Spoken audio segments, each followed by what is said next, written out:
종교력으로 사순절 기간이 시작되었고 사순절 기간을 지금 우리는 보내고 있습니다. 사순절이라고 하는 이 절기는 이제 초기 교회부터 교회가 부활절을 앞두고 이제 주일을 뺀 40일, 그러니까 한 46일 정도 되죠.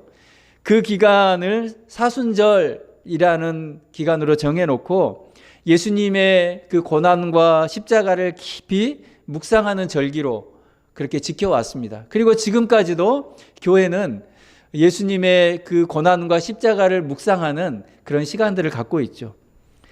사실 사순절이라고 하는 그 절기 자체가 중요한 것이 아니라 이런 특별한 기간에 우리 역시 예수님의 고난과 또 십자가의 의미를 다시 한번 깊이 묵상하면서 하나님 앞으로 더 가까이 나아가는 그런 시간을 가지기를 간절히 바랍니다.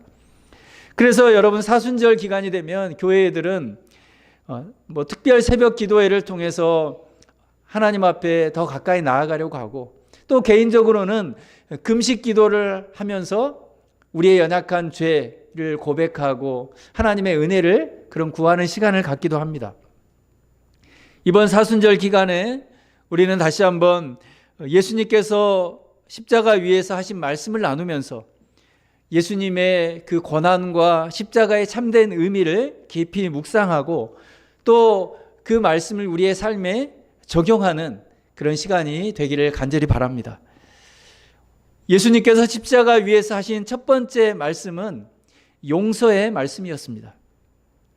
예수님께서 많은 말씀을 하실 수 있지만 가장 먼저 용서의 말씀을 하셨다는 것은 바로 예수님께서 이 땅에 오신 목적이 무엇인지를 다시 한번 밝히고 있는 거죠. 죄인들을 용서하시고 그들에게 구원이라고 하는 선물을 주시기 위해서 내가 이 땅에 왔다라고 하는 사실을 십자가 위에서 다시 한번 예수님께서 선언하고 있는 겁니다. 십자가 위에서 예수님께서 그렇게 하신 첫 번째 마디, 첫 마디는 바로 아버지를 부르는 것으로 시작하고 있습니다. 자신을 이 땅에 보내신 그 성부 하나님을 예수님은 간절히 찾으셨어요.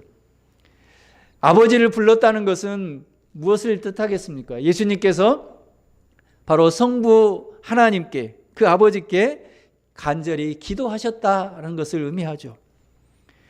보통 십자가에 달린 죄수들은 그 십자가에 달릴 때 욕을 하거나 저주하고 그렇게 죽어갔다고 합니다.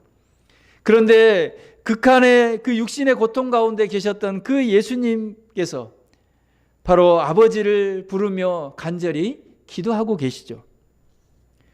사실 예수님께서 십자가에 달리기 전 이 땅에서 많은 사역을 하시는 중에도 아버지의 이름을 부르고 기도하신 적이 있습니다. 요한복음 11장에 보면 나사로가 이제 죽었죠. 그때 그 죽은 나사로를 불쌍히 여기시면서 예수님께서 아버지의 이름을 부르며 기도하셨던 장면이 나옵니다. 또 요한복음 12장과 17장에 보면 십자가를 지실 때가 가까워온 그때에 예수님은 아버지여, 아버지여, 그렇게 아버지의 이름을 부르며 간절히 기도하셨죠. 그렇게 아버지를 찾고 간절히 기도하시는 것은 그것을 피하게 해달라, 면하게 해달라고 기도하신 것이 아니라 아버지의 뜻에 순종할 수 있게 해달라고, 그것을 잘 감당할 수 있게 해달라고 예수님은 아버지를 찾고 기도하신 것입니다.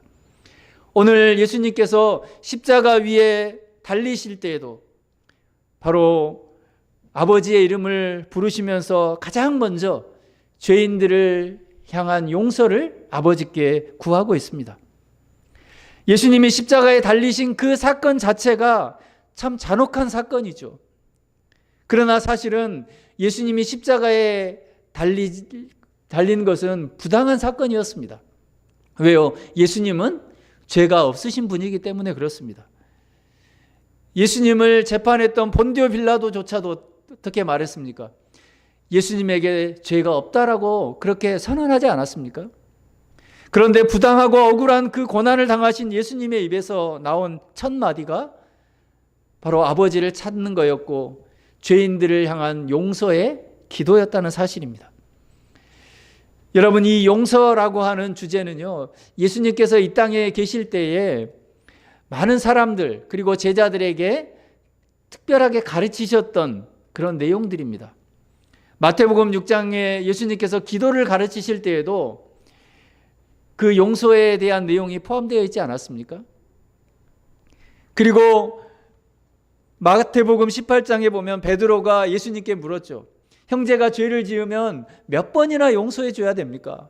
그때 예수님은 7번을 70번까지라도 용서해 주어라 라고 용서에 대해서 그렇게 말씀해 주셨어요. 그런가 하면 심지어 어디까지 용서해야 되느냐? 바로 원수를 사랑하고 박해하는 자를 위해 기도하라고까지 말씀하셨습니다. 그렇게 용서를 예수님께서 가르치셨죠. 그렇게 예수님은 용서를 제자들에게 가르치시고 끝나는 것이 아니라 마지막 십자가에 달리시는 그 순간에까지도 예수님은 친히 용서가 무엇인지 그리고 용서의 삶이 무엇인지를 보여주고 계셨다는 겁니다. 성경에 보면 사실 예수님께서 지상의 사역을 하시는 동안에 성부 하나님께 그렇게 용서를 해달라고 직접적으로 요청하신 적은 없습니다. 용서를 가르치신 예수님이 직접 죄를 사해 주신 경우가 대부분이었습니다. 마태복음 그 9장에 보면 4명의 친구가 한 중풍병자를 이렇게 침상째 들고 온 사건이 있지 않았습니까? 그때 예수님께서 이렇게 말씀하셨죠. 작은 자야 안심하라, 내 죄 사함을 받았느니라. 예수님께서 직접 죄의 용서함을 선포하셨습니다. 또 누가복음 7장에 보면 눈물로 발을 적시고 예수님의 발에 입 맞추고 향유를 부었던 그 여인에 대해서도 내 죄 사함을 받았느니라 라고 예수님께서 직접 죄 용서를 그렇게 선언해 주셨죠. 그런데 십자가에 달리시는 그 순간 예수님께서 죄를 선언하지 않으시고 아버지의 이름을 부르시며 아버지께 그 죄를 용서해 달라, 죄인들의 그 죄를 용서해 달라고 그렇게 구하고 있는 겁니다. 왜 예수님께서 십자가 위에서 죄를 직접 사하지 않으시고 아버지를 간절히 찾고 아버지를 부르면서 아버지에게 저 죄인들의 죄를 용서해 달라고 구하셨을까요? 19세기 영국의 신학자였고 목회자였던 아더 핑크라고 하는 이 목사님은 그 이유에 대해서 이렇게 얘기했습니다. 우리의 모든 죄를 지고 십자가에 달리셨기 때문에 예수님은 자신의 모든 신적인 특권을 행사할 수 있었던 그 권세를 다 내려놓으셨다. 그래서 아버지 앞에 간구하는 자의 자세를 취하신 것이다. 예수님께서 얼마든지 하나님의 본체이시기 때문에, 하나님이시기 때문에 죄를 용서하고 선포하실 수 있습니다.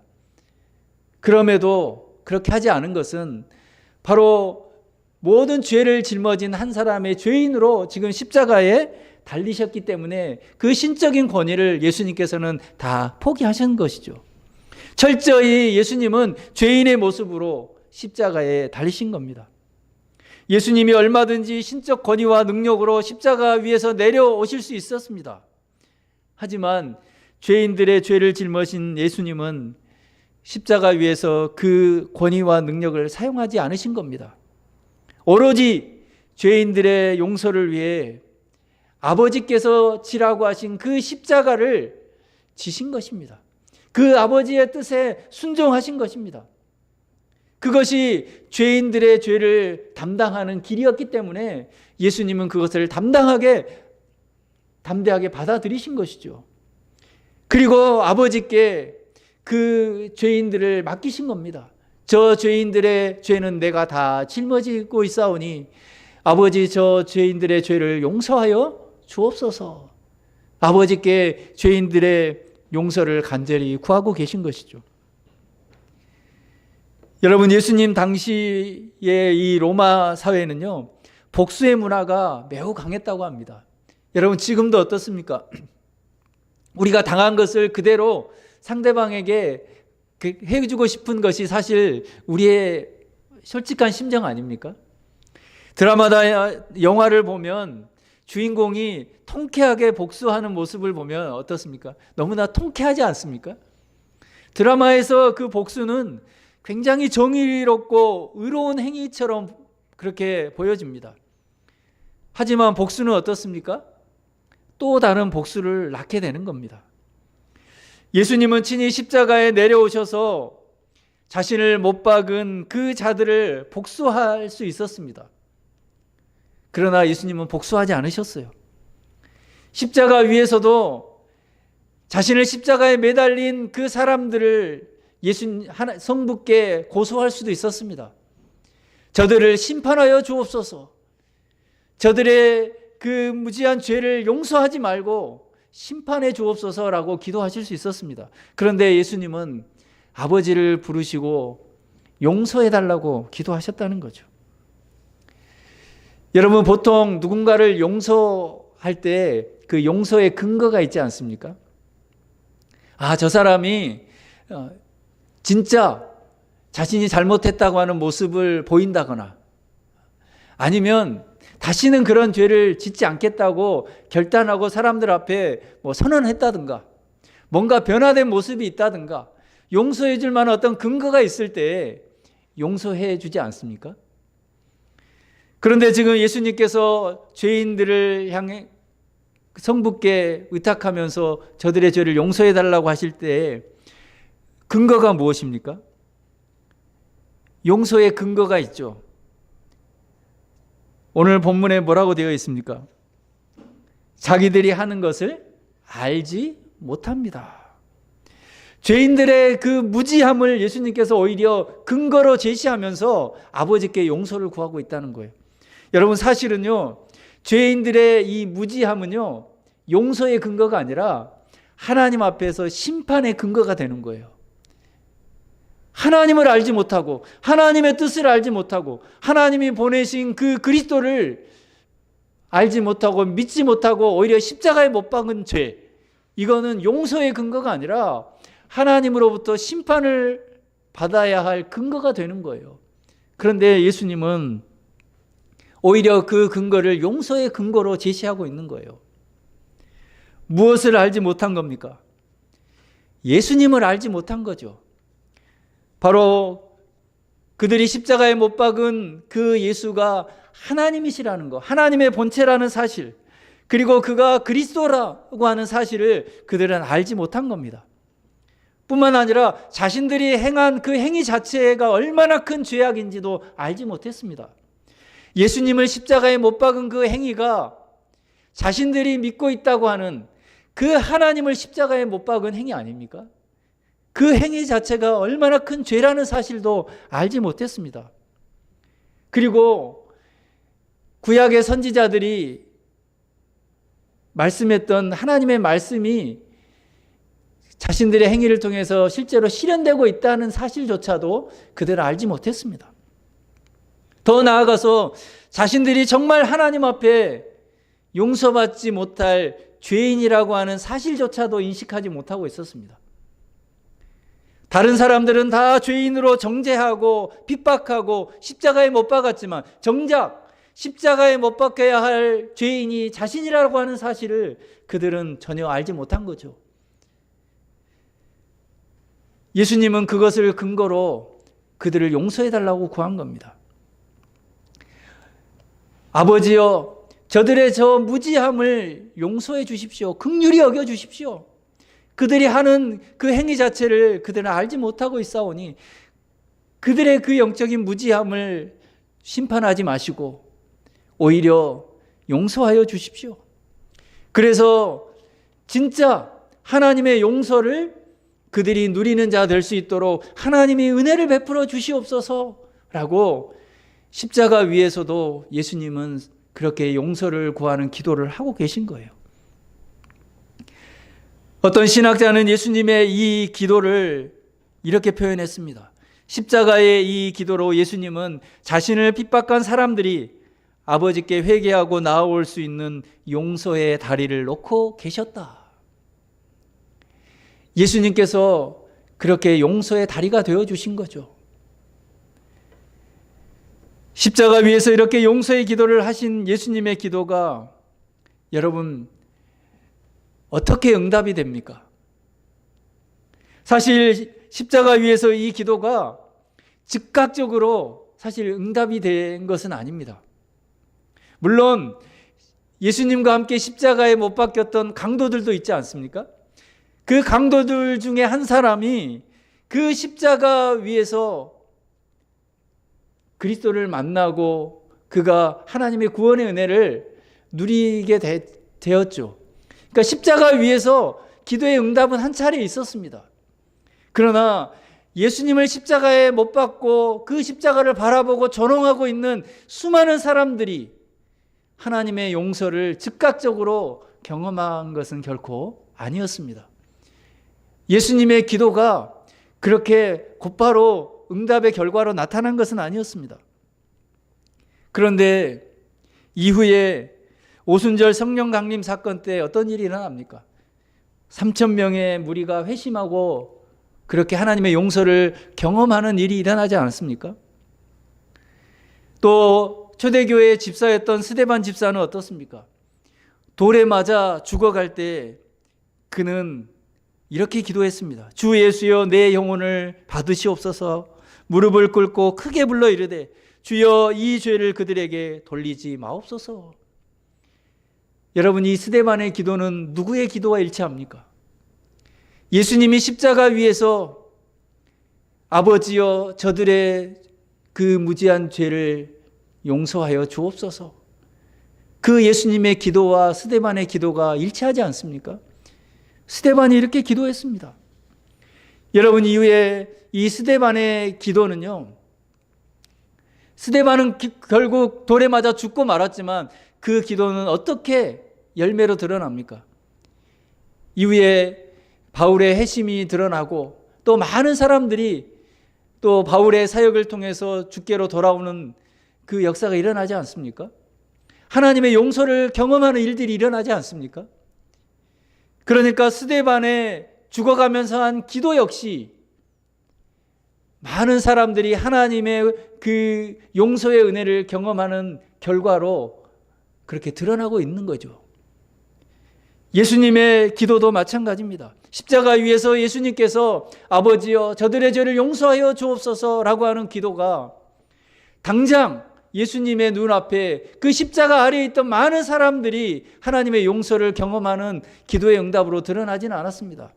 그러나 그 이후에 계속해서 하나님의 용서를 경험하는 그런 많은 사람들이 그렇게 일어나지 않았습니까? 바울을 통해서 또 많은 믿음의 사람들을 통해서 그 예수님의 기도가 실제로 응답의 결과로 나타나는 것을 그들은 경험했습니다. 그리고 마침내 그 기도의 응답이 누구에게 주어집니까? 오늘 우리에게 주어진 거 아닙니까? 예수님께서 십자가 위에서 아버지여 저들의 죄를 용서하여 주옵소서라고 하신 그 기도가 오늘 하나님의 용서를 우리가 경험하는 그 결과로 주어진 것이죠. 그러니까 예수님의 그 십자가 위에서의 기도는 계속해서 응답되어져 왔고 지금도 응답되어지고 있고 또 앞으로도 죄인들의 그 용서의 은혜로 응답의 결과로 드러날 줄 믿습니다. 그게 예수님의 기도였어요.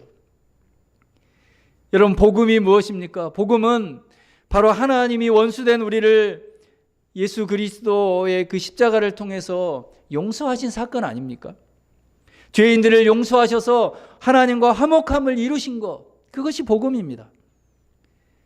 에베소서 2장 16절에 바울은 이렇게 말했죠. 십자가로 이 둘을 한 몸으로 하나님과 화목하게 하려 하심이라. 원수된 것을 십자가로 소멸하셨다. 화목함의 관계로 바뀐 겁니다. 예수님이 대신 십자가를 지심으로 이제 우리는 하나님께서 받아주시는 그런 자가 된 거예요. 우리가 하나님께 인정받을 만한 건 아무것도 없었잖아요. 그런데 예수님께서 십자가에 달리시고 십자가 위에서 아버지여 저들의 죄를 용서하여 주시옵소서 라고 아버지께 간절히 용서의 기도를 하셨던 그 기도의 응답의 결과가 오늘 우리에게 주어졌다고 하는 사실입니다.